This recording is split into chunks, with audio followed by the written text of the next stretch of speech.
পবিত্ৰ ক্ষণতে উজলি উঠা খ্ৰীষ্টৰ জ্যোতি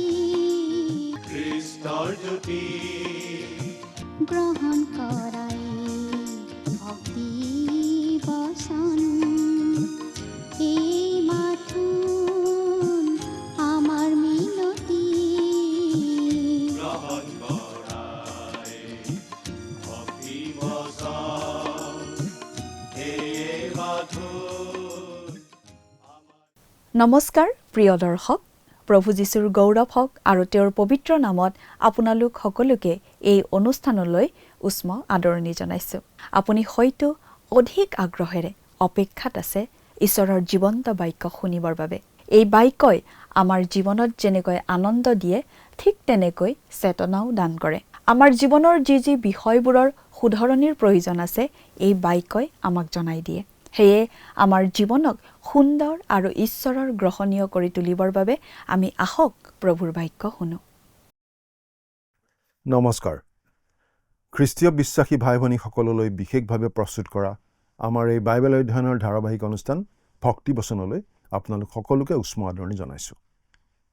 আমি এতিয়া বাইবেলৰ নতুন নিয়ম খণ্ডৰ প্ৰথমখন পুস্তক অৰ্থাৎ মুঠিয়ে লিখা শুভবাৰ্তা নামৰ পুস্তকখন অধ্যয়ন কৰি আছোঁ।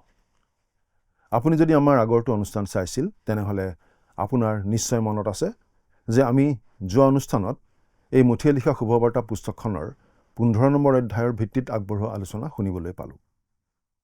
আজিৰ অনুষ্ঠানত আমি মুঠিয়ে লিখা শুভবাৰ্তাৰ 16 নম্বৰ অধ্যায়ৰ শেষৰটো পদলৈকে পঢ়ি তাৰ ভিত্তিত আলোচনা আগবঢ়াবলৈ ওলাইছোঁ। 16 নম্বৰ অধ্যায়ৰ বিষয়বস্তু হৈছে ফৰিচী আৰু সদ্দুকীসকলৰ সৈতে প্ৰভু যীশুৰ সংঘাত অব্যাহত আছে।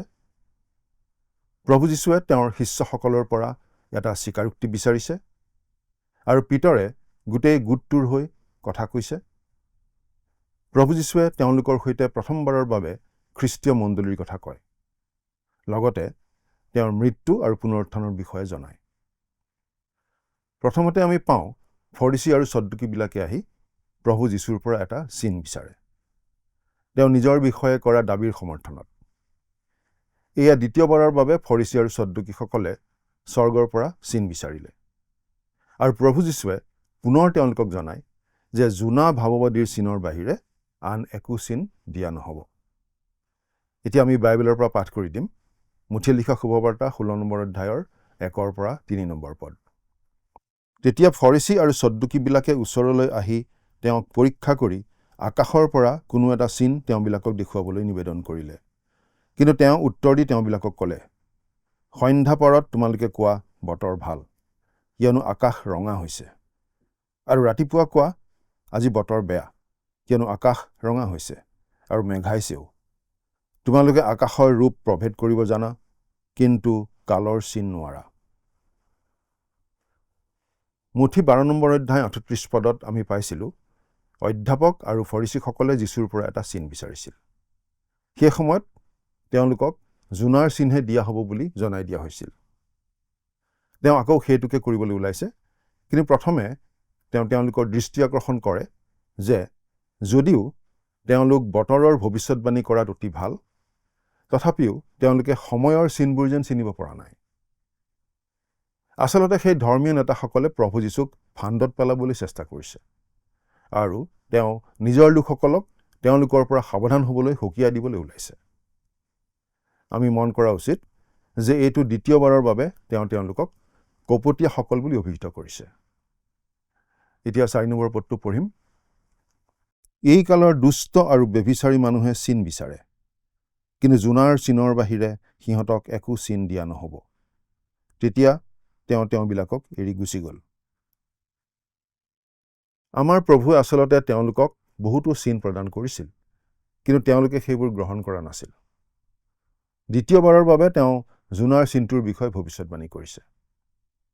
12 নম্বৰ অধ্যায় 40 নম্বৰ পদত তেওঁ কৈছিল, কিয়নো জোনা মাছৰ পেটত যেনেকৈ 3 দিন 3 ৰাতি আছিল, তেনেকৈয়ে মানুহৰ পুত্ৰও পৃথিৱীৰ গৰ্ভত 3 দিন 3 ৰাতি থাকিব। এই ফৰিচী আৰু সদ্দুকীসকলে সেই কথা চিন হিচাপে গ্ৰহণ কৰিবলৈ ওলোৱা নাছিল। এই অধ্যায়ত আমি যীশুৰ বিষয়ে তিনিটা দৃষ্টিভংগী দেখিবলৈ পাম। ফৰিচী আৰু সদ্দুকীসকলে তেওঁক ভণ্ড বুলি গণ্য কৰিছিল আৰু তেওঁক মচীহ বুলি বিশ্বাস কৰা নাছিল।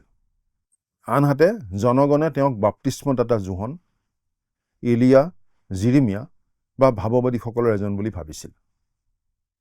ইয়াৰ মাজেৰে তেওঁলোকে যীশুক যথেষ্ট সন্মান দেখুওৱা যেন হৈছিল যদিও তেওঁলোকে নিৰ্দিষ্ট সত্যটো চিনি পোৱাত সম্পূৰ্ণৰূপে বিফল হৈছিল। আনহাতে যীশুৰ শিষ্যসকলে তৃতীয়টো দৃষ্টিভংগী দাঙি ধৰে। তেওঁলোকে বিশ্বাস কৰিছিল যে যীশুৱেই হৈছে মচীহ, জীৱিত ঈশ্বৰৰ পুত্ৰ। ফৰিচী আৰু সদ্দুকীসকলে এটা চিন বিচাৰি আছিল। যীশুৱে কৈছিল যে তেওঁলোকক জোনা ভাৱবাদীৰ চিনটোৰ বাহিৰে আন একো চিন দিয়া নহ'ব, আৰু তেওঁ সিহঁতক এৰি গুচি গ'ল। প্ৰভু যীশুৱে ফৰিচী আৰু সদ্দুকীবিলাকৰ পৰা আঁতৰি যোৱাৰ সময়ত তেওঁৰ কাৰ্যত এটা চূড়ান্ত অভিমতৰ প্ৰকাশ ঘটা আমি দেখা পাওঁ। তেওঁ নিজ শিষ্যসকলক এই ধৰ্মীয় শাসকসকলৰ খমিৰৰ বিষয়ে সতৰ্ক কৰি দিয়ে, অৰ্থাৎ তেওঁলোকৰ কপটতাৰ পৰা সাৱধানে থাকিবলৈ পৰামৰ্শ দিয়ে। পাঠ কৰি দিম 16 নম্বৰ অধ্যায়ৰ 5 পৰা 7 নম্বৰ পদ। পাছে সিপাৰলৈ যাওঁতে শিষ্যবিলাকে পিঠা ল'বলৈ পাহৰি গ'ল। যীশুৱে তেওঁলোকক ক'লে, চাবা, তোমালোকে ফৰিচী আৰু সদ্দুকীবিলাকৰ খমিৰলৈ সাৱধান হ'বা। তাতে তেওঁলোকে ইজনে সিজনে কোৱা মেলা কৰি ক'লে, আমি পিঠা নল'লো। মুঠিয়ে লিখা শুভবাৰ্তাৰ 13 নম্বৰ অধ্যায়ত আমি শিকিলোঁ যে খমিৰে সদায় মন্দতাৰ নীতিকেই বুজায় আৰু ই কেতিয়াও ভাল নীতি নুবুজায়। প্ৰভুৱে কৈছে খমিৰৰ পৰা সাৱধান হোৱা। যদি কিবা এটাৰ পৰা সাৱধান হ'বলৈ সকীয়াই দিয়া হয় তেন্তে সেইটো নিশ্চয় আদৰণীয় বা ভাল বস্তু হ'ব নোৱাৰে। শিষ্যসকলে প্ৰথমে প্ৰভু যীশুৱে খমিৰৰ বিষয়ে কোৱা কথাটো বুজিব পৰা নাছিল। তেওঁলোকে প্ৰভু যীশুৱে পিঠাৰ কথা কোৱা বুলিহে ভাবিছিল। এতিয়া 8 পৰা 12 নম্বৰ পদলৈকে পঢ়িম। কিন্তু যীশুৱে তাকে জানি ক'লে, হে অল্পবিশ্বাসীবিলাক, তোমালোকৰ পিঠা নোহোৱা হেতুকে ইজনে সিজনে কিয় এনেকুৱা আমেলা কৰিছা হওক? তোমালোকৰ মনত পৰা নাইনে 5,000 পুৰুষৰ 5টা পিঠা আৰু তেতিয়া কেইটা পাচি তুলি লৈছিলা? আৰু 4,000 পুৰুষৰ 7টা পিঠা আৰু তেতিয়া কেইটা পাচি তুলি লৈছিলা? মই পিঠাৰ বিষয়ে তোমালোকক কোৱা নাই, ইয়াক কিয় নুবুজা? কিন্তু ফৰিচী আৰু সদ্দুকীবিলাকৰ খমিৰলৈ সাৱধান হোৱা। তেতিয়া পিঠাৰ খমিৰলৈ নহয়, ফৰিচী আৰু সদ্দুকীবিলাকৰ উপদেশলৈহে তেওঁ সাৱধানে থাকিবলৈ দিলে। ইয়াকে তেওঁলোকে বুজিলে। যদি খোৱা পিঠাৰ কথাই যীশুৱে বুজাইছিল তেনেহ'লে শিষ্যসকলে তেওঁৰ দুটা অলৌকিক কাৰ্য 5,000 আৰু 4,000 মানুহক খুওৱাৰ সেই অলৌকিক কাৰ্য দুটাৰ কথা মনত পেলোৱা উচিত আছিল। কিন্তু যীশুৱে সেয়া খোৱা পিঠাৰ কথা কোৱা নাছিল। আমাৰ প্ৰভুৰ ব্যাখ্যা অনুসৰি খমিৰ হৈছে ভুৱা মতবাদ, যিটো অশুভ। কিছুমান মানুহে শুভবাৰ্তাৰ খমিৰৰ কথা কয়, কিন্তু তেওঁলোকে শব্দটোৰ অৰ্থটোৰ বিপৰীত কথাহে কোৱা হয়, কাৰণ খমিৰ কেতিয়াও শুভবাৰ্তাৰ ছবি নহয়। খমিৰ সদায় বেয়াৰ প্ৰতীক। যদি আপুনি প্ৰভু যীশুখ্ৰীষ্টৰ কথাত গুৰুত্ব দিয়ে তেন্তে ইয়াৰ দ্বাৰা এতিয়াও আৰু চিৰদিনৰ বাবে স্পষ্টভাৱে মনত ৰখা উচিত যে খমিৰে কি প্ৰতিনিধিত্ব কৰে। খমিৰে বুজায় মন্দতাৰ নীতি। মুঠিৰ শুভবাৰ্তাৰ মাজেৰে আগবাঢ়ি যাওঁতে আমি আমাৰ চিন্তা সজাগ কৰি ৰাখিব লাগিব, কাৰণ এই শুভবাৰ্তাখনেই হৈছে বাইবেলৰ বাকী অংশৰ চাবিকাঠিৰ নিচিনা। আমি পাৰ্থক্যবোৰলৈ স্পষ্ট নজৰ ৰাখিব লাগিব আৰু কি ঘটি আছে তালৈ ভালদৰে লক্ষ্য কৰি থাকিব লাগিব। 13 নম্বৰ পদটো পঢ়ি দিম।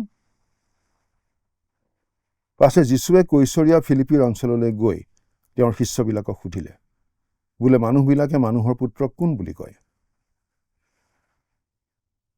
আমি যদি মেপত চাওঁ 3খন কৈছৰীয়াৰ কথা পাওঁ। এই কৈছৰীয়া ফিলিপি আছিল গালিল সাগৰৰ উত্তৰ দিশত অৱস্থিত। ইয়াত প্ৰভু যীশু উত্তৰ দিশত আছে আৰু তেওঁ এনে এটা অৱস্থাত আছে য'ৰ পৰা তেওঁ ঘূৰি আহি জেৰুজালেম আৰু ক্ৰুচৰ ফালে পোনে পোনে গতি আৰম্ভ কৰিবলৈ ওলাইছে। তেওঁ সেই যাত্ৰা আৰম্ভ কৰাৰ আগতে তেওঁৰ শিষ্যসকলৰ মনত দুটা কথা স্পষ্ট হ'ব লাগিব, তেওঁ কোন আৰু তেওঁ কি কৰিবলৈ ওলাইছে। খ্ৰীষ্টীয় বিশ্বাসী হ'বলৈ হ'লেও এই দুটা কথাৰ ক্ষেত্ৰত আমি স্পষ্ট হ'ব লাগিব। আমি জানিব লাগিব তেওঁ কোন, আৰু আমি জানিব লাগিব তেওঁ আমাৰ বাবে কি কৰিলে। আমি বিশ্বাস কৰিবলৈ আৰু পৰিত্ৰাণ পাবলৈ এই কথাখিনি আমি জানিবই লাগিব। এই কথা দুটাৰ ক্ষেত্ৰত সন্দেহ থাকিলে আমি কোনো খ্ৰীষ্টীয় বিশ্বাসী হ'ব নোৱাৰোঁ। আমাৰ প্ৰভুৰ প্ৰথম প্ৰশ্নটোলৈ মন কৰক। মানুহবোৰে মানুহৰ পুত্ৰক অৰ্থাৎ মোক কোন বুলি কয়? এইটো এটা প্ৰশ্ন যিটো তেওঁ এতিয়াও আমাক সুধি আছে। আৰু আমাৰ দিনতো এই প্ৰশ্নটোৰ নানা ধৰণৰ উত্তৰ পোৱা যায়। তেওঁ এতিয়াও এই পৃথিৱীত জন্মগ্ৰহণ কৰা আটাইতকৈ বিতৰ্কিত ব্যক্তি। এতিয়া আমি তেওঁৰ পিছে পিছে যোৱা জনসমাগমৰ দৃষ্টিভংগী শুনিম। আমি বিশ্বাস কৰোঁ যে যদি আমি আমাৰ নিজৰ চহৰৰ কোনোবা এটা ৰাস্তাৰ চুকত মানুহক এই প্ৰশ্নটো সুধোঁ, তেন্তে আমিও হয়তো একেধৰণৰ উত্তৰ পাম, কাৰণ মানুহ এতিয়াও প্ৰভু যীশুক লৈ বিভ্ৰান্ত। 14 নম্বৰ পদটো পাঠ কৰি দিম। তেওঁলোকে ক'লে, কোনোৱে যোহন বাপ্তাইজক, কোনোৱে এলিয়া, আন কোনোৱে জিৰিমিয়া বা ভাৱবাদীসকলৰ এজন বুলি কয়।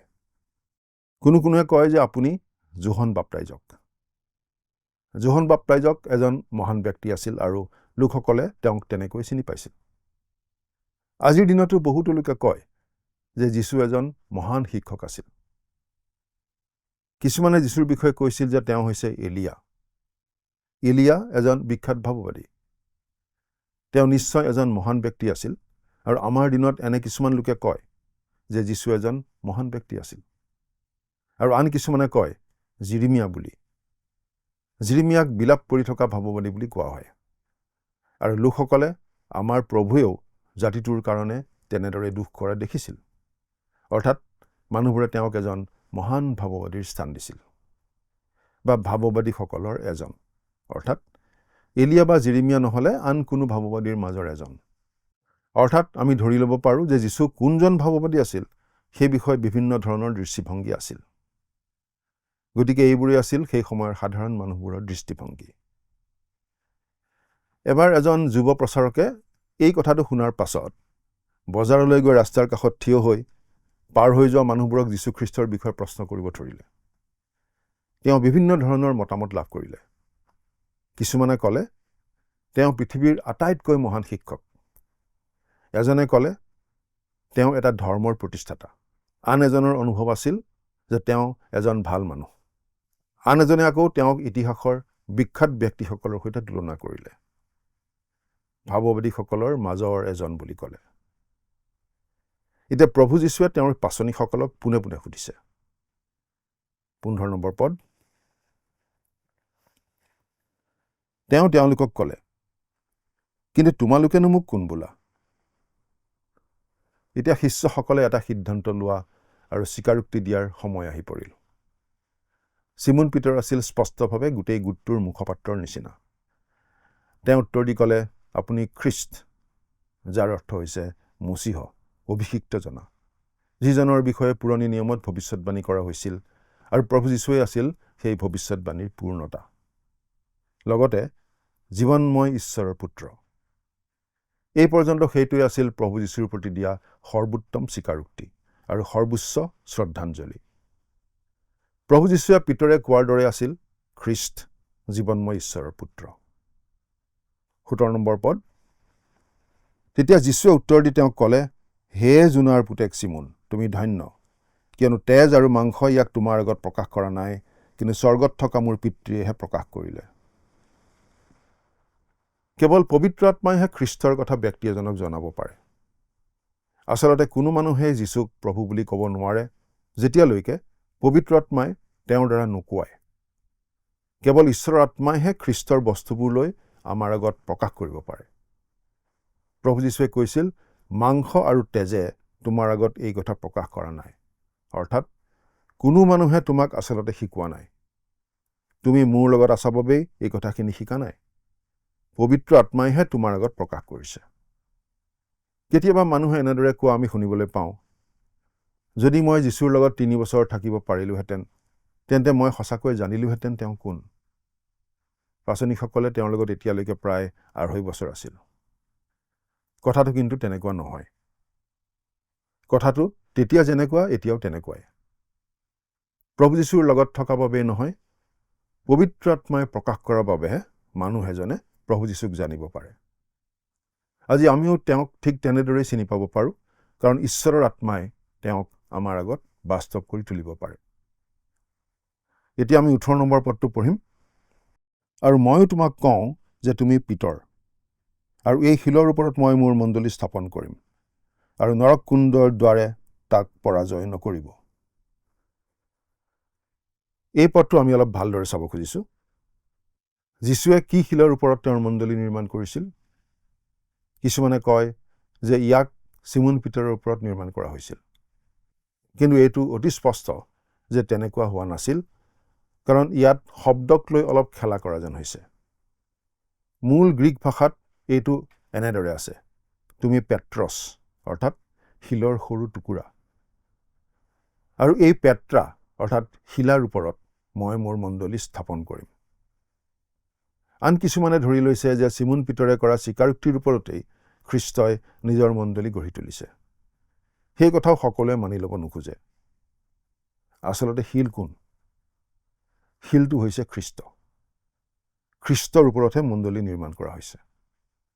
এই বিষয়ে আমাৰ হাতত চিমন পিতৰে নিজে দিয়া ব্যাখ্যাটো আছে। প্ৰথম পিতৰ 2 নম্বৰ অধ্যায় 4 নম্বৰ পদত খ্ৰীষ্টৰ বিষয়ে উল্লেখ কৰি তেওঁ এনেদৰে লিখিছে, মানুহৰ দ্বাৰাই অগ্ৰাহ্য কিন্তু ঈশ্বৰৰ দৃষ্টিত মনোনীত আৰু বহুমূল্য জীৱনময় শিল যি সেই প্ৰভু। আৰু তেওঁ যিচয়া 28 নম্বৰ অধ্যায়ৰ 16 নম্বৰ পদৰ কথা মনত পেলাইছে, চোৱা, মই চিউনত মনোনীত আৰু বহুমূল্য চুকৰ এক প্ৰধান শিল স্থাপন কৰোঁ। যিজনে তেওঁত বিশ্বাস কৰে তেওঁ কোনোমতে লাজত নপৰিব। মণ্ডলী খ্ৰীষ্টৰ ওপৰত নিৰ্মিত। তেওঁৱেই ভেটি। কিয়নো যি স্থাপন কৰা হ'ল তাৰ বাহিৰে আন ভিত্তিমূল কোনেও স্থাপন কৰিব নোৱাৰে। সেই ভিত্তিমূল যীশুখ্ৰীষ্ট। 1 কৰিন্থিয়া 3 নম্বৰ অধ্যায়ৰ 11 নম্বৰ পদ। খ্ৰীষ্ট হৈছে শিল, আৰু শিলৰ ওপৰত তেওঁ নিজৰ মণ্ডলী নিৰ্মাণ কৰিব বুলি কৈছিল। প্ৰভুৱে এই কথাখিনি কোৱাৰ সময়ত মণ্ডলী তেতিয়াও ভৱিষ্যতৰ কথা আছিল। পুৰণি নিয়মত কোনো মণ্ডলী নাছিল, কাৰণ খ্ৰীষ্টৰ মৃত্যু, পুনৰুত্থান আৰু স্বৰ্গাৰোহণ আৰু পবিত্ৰ আত্মাৰ আগমনৰ পিছতহে মণ্ডলী অস্তিত্বলৈ আহিছিল। এই সকলোবোৰ কাম নোহোৱালৈকে মণ্ডলী হ'ব নোৱাৰিলেহেঁতেন। মই মোৰ মণ্ডলী স্থাপন কৰিম, এয়া আছিল ভৱিষ্যত। নৰকৰ দুৱাৰ মানে মৃত্যুক বুজাইছে। নৰকৰ বাবে ব্যৱহৃত শব্দটো হৈছে গ্ৰীক শব্দ হেডেছ, পুৰণি নিয়মৰ শিয়ল, যিয়ে অদৃশ্য জগতক বুজায়, আৰু ইয়াৰ অৰ্থ হৈছে মৃত্যু। খ্ৰীষ্টৰ মণ্ডলীৰ বিৰুদ্ধে মৃত্যুৰ দুৱাৰ জয়ী নহ'ব। কোনোবা এটা দিনত প্ৰভু নিজে প্ৰধান স্বৰ্গদূতৰ মাত আৰু তুৰিধ্বনিৰ শব্দেৰে স্বৰ্গৰ পৰা নামি আহিব। সেই মাতত খ্ৰীষ্টত মৃত লোকসকল পুনৰুত্থিত হ'ব। মৃত্যুৰ দুৱাৰবোৰ তেওঁৰ মণ্ডলীৰ বিৰুদ্ধে জয়ী নহ'ব। 19 নম্বৰ পদটো পঢ়িম। মই তোমাক স্বৰ্গৰাজ্যৰ চাবিবোৰ দিম। তাতে তুমি পৃথিৱীত যিহকে বন্ধ কৰা সেয়ে স্বৰ্গটো বন্ধ হ'ব, আৰু তুমি পৃথিৱীত যিহকে মুকলি কৰা সেয়ে স্বৰ্গটো মুকলি হ'ব। যীশুৱে সেই চাবি সেইসকলক দিয়ে যিসকলে পিতৰে কৰা একেটা স্বীকাৰোক্তিকেই কৰে, যিসকলে খ্ৰীষ্টক ত্ৰাণকৰ্তা হিচাপে জানে। যদি আমি খ্ৰীষ্টৰ বিশ্বাসী, তেন্তে আন যিকোনো বিশ্বাসকাৰীৰ হাতত থকাৰ দৰেই আমাৰ হাততো সেই চাবি আছে। নহিমীয়া 8 নম্বৰ অধ্যায়ৰ 2 পৰা 8 নম্বৰ পদলৈকে পঢ়িলে আমি জানিব পাৰোঁ যে চাবিবোৰ আছিল অধ্যাপকসকলৰ পদৰ কৰ্তৃত্বৰ বেজৰ নিচিনা, যিসকলে লোকসকলক শাস্ত্ৰৰ ব্যাখ্যা কৰি দিছিল। আজিৰ প্ৰতিজন বিশ্বাসকাৰীৰ হাতত শাস্ত্ৰ আছে, আৰু সেয়েহে চাবিও আছে। যদি আমি ঈশ্বৰৰ বাক্য আটক কৰি ৰাখোঁ, তেন্তে আমি পৃথিৱীত স্বৰ্গৰ দুৱাৰ বন্ধ কৰাৰ নিচিনা হয়। যদি আমি ঈশ্বৰৰ বাক্য দিওঁ, তেন্তে আমি পৃথিৱীত স্বৰ্গৰ দুৱাৰ খুলি দিয়াৰ নিচিনা হয়। আন সকলো বিশ্বাসীক বাদ দি কেৱল কোনো বিশেষ মানুহ বা কোনো বিশেষ মণ্ডলীৰ হাতত সেই চাবি নাই। প্ৰতিজন বিশ্বাসকাৰীকেই সেই চাবি দিয়া হৈছে। সেয়েহে বিশ্বাসকাৰীসকলে বাক্য বিলায়, কাৰণ ই মানুহক ৰক্ষা কৰিব পাৰে বুলি তেওঁলোকে বিশ্বাস কৰে। এয়া এক অতি গুৰুত্বপূৰ্ণ কথা। এই কাৰ্যৰ বাবে কোন উপযুক্ত?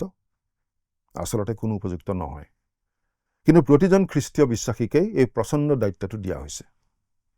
এতিয়া আমি 20 নম্বৰ পদটো পঢ়ি দিম। তেতিয়া সেই অভিষিক্তজনা তেওঁ বুলি কাকো নকবলৈ তেওঁ শিষ্যবিলাকক আজ্ঞা দিলে। প্ৰভুৱে এই অনুৰোধটো কিয় কৰিছিল বাৰু? ব্যাখ্যাকাৰসকলে ক'ব খোজে যে তেওঁ এই কাৰণেই ক'বলৈ বাধা দিছিল, কাৰণ তেওঁ কোন কেৱল সেই বিষয়ে থকা জ্ঞানেই মানুহক ৰক্ষা নকৰে। পৰিত্ৰাণ পাবলৈ আমি জানিব লাগিব তেওঁ কোন, আৰু তেওঁ কি কৰিলে, আৰু বিশ্বাসৰ দ্বাৰা তেওঁক আমি গ্ৰহণ কৰিব লাগিব। এতিয়া প্ৰথমবাৰৰ বাবে প্ৰভু যীশুৱে তেওঁৰ শিষ্যসকলৰ আগত তেওঁৰ মৃত্যু আৰু পুনৰুত্থানৰ কথা ঘোষণা কৰা আমি দেখিবলৈ পাম। এয়া আছিল তেওঁক প্ৰকৃততে ক্ৰুচত দিয়াৰ প্ৰায় 6 মাহমান আগৰ কথা। ইমান গুৰুত্বপূৰ্ণ ঘোষণাটো কৰিবলৈ তেওঁ কিয় ইমান দিন অপেক্ষা কৰিছিল বাৰু? স্পষ্টভাৱে তেওঁৰ শিষ্যসকল ইয়াৰ বাবে প্ৰস্তুত নাছিল। আনকি এই সময়তো তেওঁলোকৰ প্ৰতিক্ৰিয়াৰ পৰাই আমি সেই কথাটো বুজি পাওঁ। তেওঁ এই কথাটো 5 বাৰ পুনৰাবৃত্তি কৰিছিল যে তেওঁ জেৰুজালেমলৈ মৃত্যুবৰণ কৰিবলৈ যাব। মুঠি 17 নম্বৰ অধ্যায়ৰ 12 নম্বৰ পদ, 17 নম্বৰ অধ্যায়ৰ 22 পৰা 23 নম্বৰ পদ, 20 নম্বৰ অধ্যায়ৰ 18 আৰু 19 পদ আৰু 20 নম্বৰ অধ্যায়ৰ 28 নম্বৰ পদ। এই গভীৰ নিৰ্দেশনাৰ পিছতো শিষ্যসকলে তেওঁৰ পুনৰুত্থান নোহোৱা পৰ্যন্ত এই সকলোবোৰৰ তাৎপৰ্য বুজিব পৰা নাছিল। 21 নম্বৰ পদটো চাওঁ। সেই সময়ৰ পৰা যীশুৱে তেওঁৰ শিষ্যবিলাকক দেখুৱাবলৈ ধৰিলে যে তেওঁ জেৰুজালেমলৈ গৈ বৃদ্ধ লোক, প্ৰধান পুৰোহিত আৰু অধ্যাপকসকলৰ পৰা অনেক দুখ ভোগ পায় আৰু মৃত্যু ভোগ কৰি 3 দিনৰ দিনা পুনৰাই উঠিব লাগিব। প্ৰভু যীশুৱে আমাৰ সকলোৰে বাবে এইটোৱেই কৰিলে আৰু এইটোৱেই হৈছে শুভবাৰ্তা যে খ্ৰীষ্টই শাস্ত্ৰ অনুসাৰে আমাৰ পাপৰ কাৰণে মৃত্যুবৰণ কৰিলে, তেওঁক কবৰ দিয়া হ'ল আৰু তেওঁৰ পুনৰুত্থান হ'ল।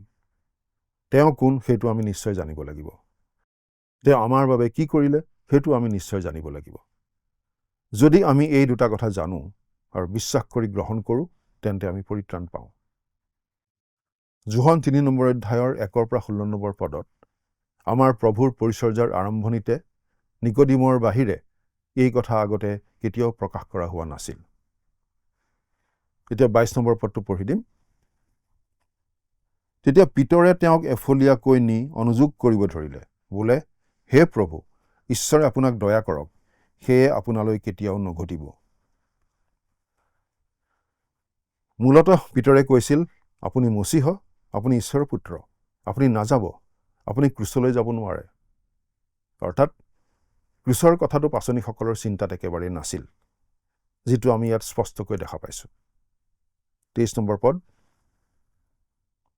কিন্তু তেওঁ ঘূৰি পিতৰক ক'লে, মোৰ পাছলৈ গুচি যা শয়তান, তই মোৰ বিঘিনি স্বৰূপ, তই ঈশ্বৰৰ কথা নাভাবি মানুহৰ কথাহে ভাবিছ।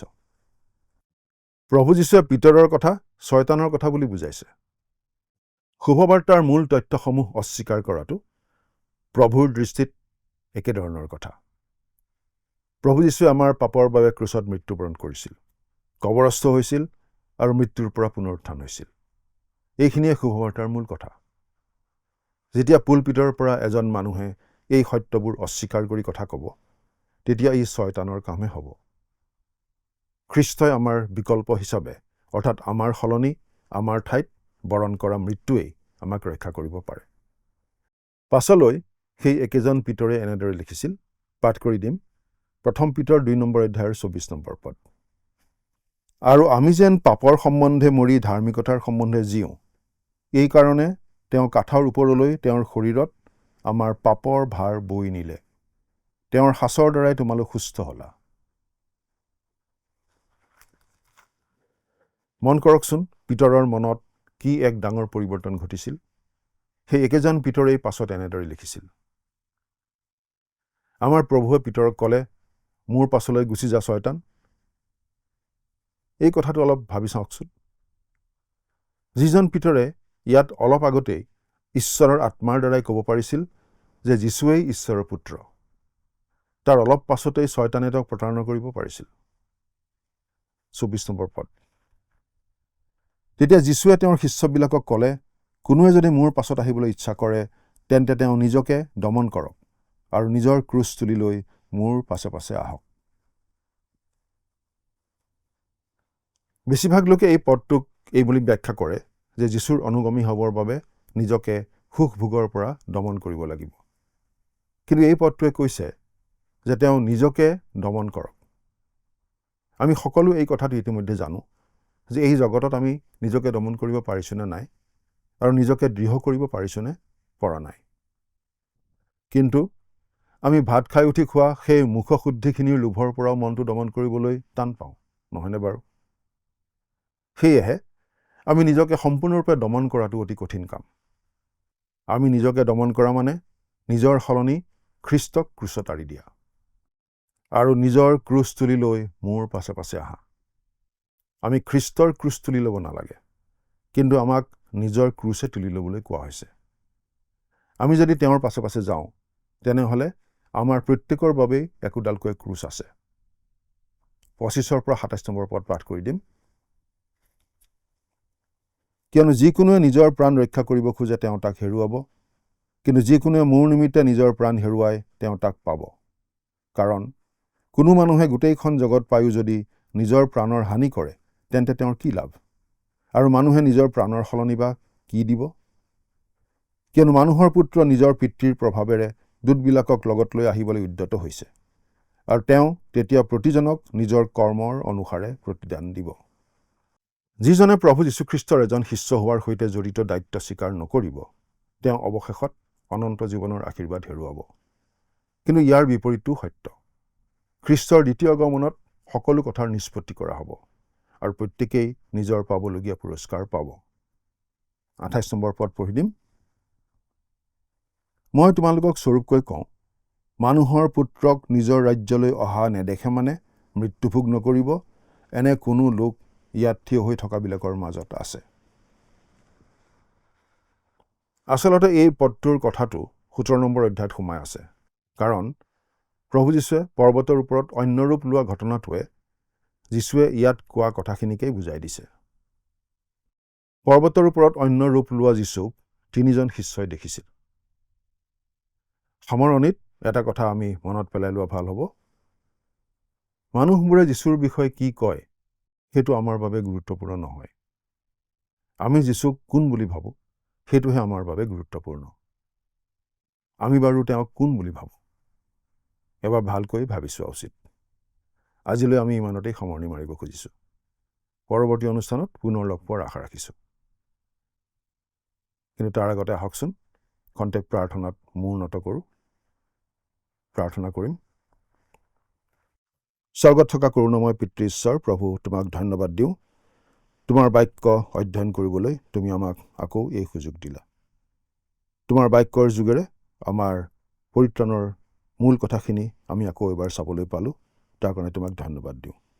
কোনে কি কয় তালৈ মন নকৰি প্ৰভু যীশুৰ বিষয়ে আমি কি চিন্তা কৰোঁ সেইটোৱে আমাৰ জীৱনৰ বাবে সকলোতকৈ গুৰুত্বপূৰ্ণ কথা। প্ৰভু যীশু আমাৰ পাপৰ প্ৰায়শ্চিত্ত কৰিবলৈ ক্ৰুচত হত হ'ল, কবৰস্থ হ'ল, আৰু তৃতীয় দিনা পুনৰ জি উঠিল আৰু সোঁশৰীৰে স্বৰ্গলৈ গৈ এতিয়া আমাৰ কাৰণে নিবেদন কৰি আছে।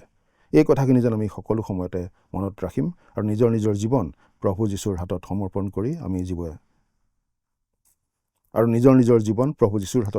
কৰি আমি জীয়াই থাকিবলৈ শিকিম।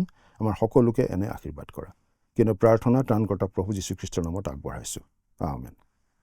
প্ৰিয় দৰ্শক, আপোনাক বিশেষ অনুৰোধ জনাওঁ যে এই অনুষ্ঠান আপোনাৰ কেনে লাগিছে অনুগ্ৰহ কৰি জনাব। আপোনাৰ কোনো প্ৰশ্ন থাকিলেও আমাক সুধিব পাৰে। আমি চেষ্টা কৰিম আপোনাৰ প্ৰশ্নৰ উত্তৰ দিবলৈ। মই বিশ্বাস কৰোঁ এই অনুষ্ঠানৰ দ্বাৰা প্ৰতিদিনে আপোনাৰ আৰু মোৰ জীৱনত ঈশ্বৰে নতুন নতুন আশীৰ্বাদ যোগ কৰিছে। আজিৰ আলোচনাত আপুনি যি শিকিছে তাৰ পৰা এটা সৰু প্ৰশ্ন কৰা হ'ব। আপুনি মন দি শুনি আৰু তাৰ উত্তৰটো লিখি পঠাবচোন।